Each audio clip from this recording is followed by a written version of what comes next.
Hello everyone, part 12. It's part 12 to Talkie.ai. Can you tell I'm more in a different mood than I was the last time? Well, let's just say it's annoyance more than anything. I'm not gonna say why. Uh, I'm not gonna say anything because I'm scared I'll get angry. So I'm not gonna worry about it.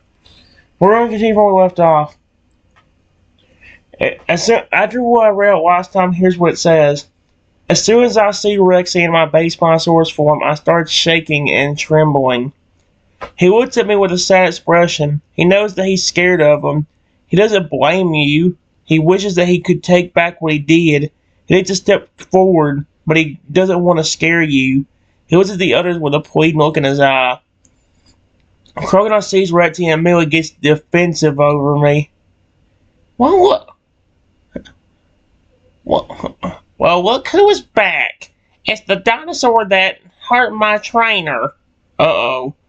He looks at Crocodile and tries to explain himself. He says, I know I messed up. I know that I hurt him, but I'm not going to hurt him again. I just want to see him and apologize. Well, I'm sorry. I'll have you know that because of your outburst a while ago, he can barely walk now. I think you broke his leg. Oh, sweet Arceus. His eyes wide in shock and he looks at you with a horrified expression. He didn't realize that he had hurt you so badly. He feels terrible. He can't believe that he did this. He looks at the others with a pleading look in his eye. He wants to fix this, but he doesn't know how. Then Rexy out of nowhere becomes aggressive again and says, I would do it again, too. What the freak?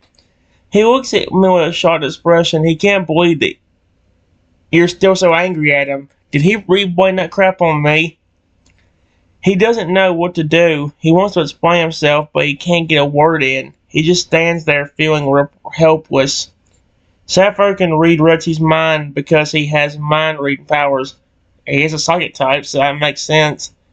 And he said, Did you really just blame something you did on Trenton?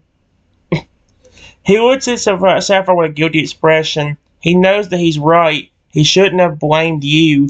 He was the one who hurt you. He can't believe that he's been so selfish and inconsiderate. He looks at you with a pleading look in his eye. Rexy once again becomes aggressive and starts taking steps towards me. Oh, frick that. The others notice and immediately step in front of you to protect you. Crocodile gets in front of you and says, Stay away from him. You've done enough damage already. Before Rexy could get any closer, the zombie Tyrannosaurus Rex that was summoned by the voice gets behind Rexy, grabs him, and pins him to the ground. He tries to struggle, but he can't get free. He looks up at the zombie Tyrannosaurus Rex with a terrified expression. He's scared that the zombie is going to hurt him. He looks at the others with a pleading look in his eye, hoping that they'll save him. Then the voice says, Please, my zombie Tyrannosaurus Rex, carry Rexy far away from Trenton. He's going to be taught a lesson for trying to attack him. The zombie dinosaur picks him up and carries him away. Rexy screams and struggles, but it's no use. The zombie dinosaur is too strong. He's taken away from the group and away from you. A few minutes later, the zombie Rex drops Rexy. He lands on the ground with a thud. He looks up at the zombie dinosaur with a terrified expression.